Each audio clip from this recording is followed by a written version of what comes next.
রাজ্যের চর্চিত ও বিতর্কিত সাংবাদিক সৈকত তলাপাত্রকে বিলুনিয়া আদালতে তোলার সময় সংবাদ মাধ্যমের সামনে বিস্ফোরক মন্তব্য করতে দেখা গেল। বিশালগড় সংশোধনাগার থেকে তাকে আদালতে আনা হলে তিনি এডিসি নির্বাচনের ফলাফল ও রাজ্য সরকারের ভূমিকা নিয়ে তীব্র সমালোচনা করেন। তিনি দাবি করেন তিনি রাজনীতির শিকার এবং বিচারিক প্রক্রিয়া হলে আগে জামিন পেতেন। পাশাপাশি রাজ্যের বর্তমান রাজনৈতিক পরিস্থিতি নিয়েও সরব হন তিনি।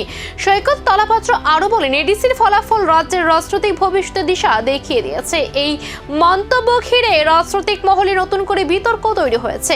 বিলুনিয়া আদালত চত্বরে এই ঘটনাকে কেন্দ্র করে চাঞ্চল্য ছড়িয়েছে। বিস্তারিত দেখুন আমাদের টিভি স্ক্রিনে।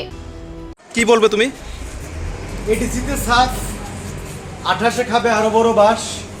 প্রদ্যুৎ বাবু দেখিয়ে দিয়েছেন কিভাবে বিজেপি মুক্ত ত্রিপুরা করতে হয় এবং আমাদের তীব্রাসারা দেখিয়েছেন বিজেপি মুক্ত ত্রিপুরা করে। এক সেকেন্ড স্যার, বিজেপি মুক্ত ত্রিপুরা করে এবং এই বিজেপির পরাজয় এডিসিতে এর দায় স্বীকার করে মানিক সাহার দ্রুত পদত্যাগ করা উচিত।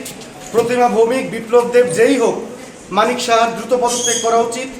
এডিসি ত্রিপুরাকে রাস্তা দেখিয়েছে, মহারাজা রাস্তা দেখিয়েছে এবং মহারাজা প্রমাণ করে দিয়েছে বাপেরও বাপ থাকে। এইটুকুই বলবো। I am during last 2.5 years at jail. কোনো দোষ নেই, মুখ্যমন্ত্রীর বিরুদ্ধে নিউজ এবং খবর করার প্রতিবাদে জেল খাটতে হচ্ছে। এই হচ্ছে ত্রিপুরার কারেন্ট সিচুয়েশন। লাস্ট একটাই কথা বলবো, পাপিয়া দত্ত এবং মানিক সাহা ত্রিপুরার বর্তমান মেইন ড্রাগস ডিলার। তারাই মেইন ড্রাগস ডিল করছে ত্রিপুরাতে। That's all. থ্যাংক ইউ, জয় হিন্দ, সবাই ভালো।